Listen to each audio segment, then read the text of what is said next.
It's always nice to capture an opponent's piece for free, or win material from a good trade.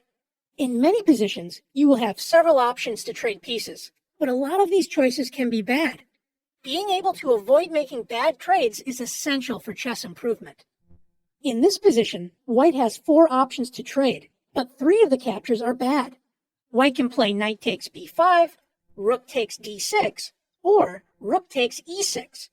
In all 3 cases, White is trading a more valuable piece for a less valuable piece, losing material in the process. Can you find the one good trade in the position for White? Did you notice White's powerful bishop on g2 pointing at the rook on a8?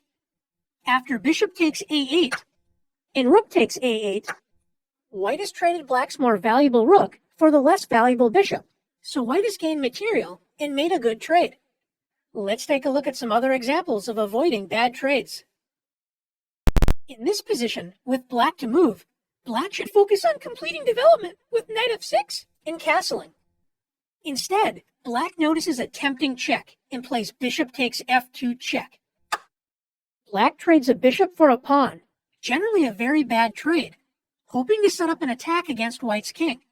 After king takes f2, White's king has lost the right to castle, but as we'll see, White's king safety issues are short-lived, and Black will simply be down material. After knight f6, Black develops a piece and hopes to deliver a check with knight g4. White is not afraid of this check and plays the strong move rook f1.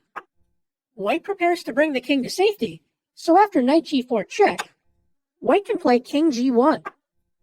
White's king is basically castled, as it is protected by 2 pawns.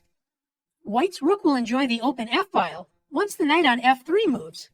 Black is simply down a piece and will regret trading a bishop for 1 pawn in a couple of pointless checks. In this position, both sides have started to bring their pieces into the game and develop. White should focus on developing the kingside pieces and prepare to castle. One trade that is generally bad is trading one of your developed pieces for an opponent's undeveloped piece. Notice that White can capture Black's knight with bishop takes b8. Even though the bishop and knight are worth the same, it would be a mistake to play bishop takes b8, because after rook takes b8, notice that White only has 2 pawns developed, and the rest of White's pieces are still on the back rank. Black now has a lead in development, so this opening is not going well for White. In this position, White can trade a bishop for a knight with bishop takes c6.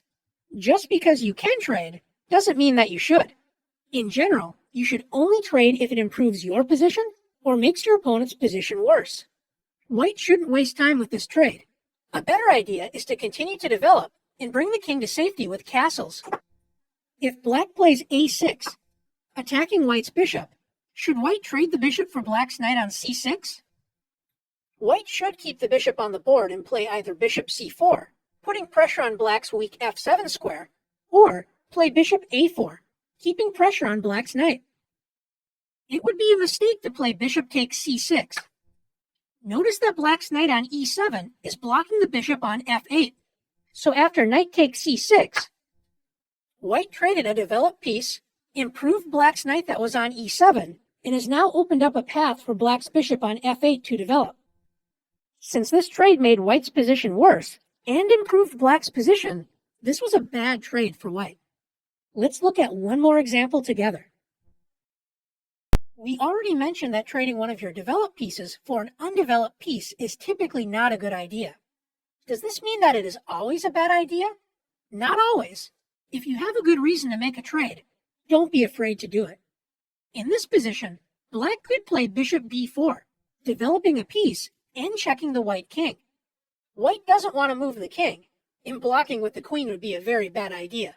But notice that White can block the check by placing the knight on d2 or c3. What if White couldn't block the check with the knight?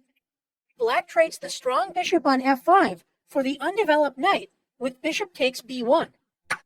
After White captures with the rook or the queen, let's say queen takes b1. Now Black can play bishop b4 check.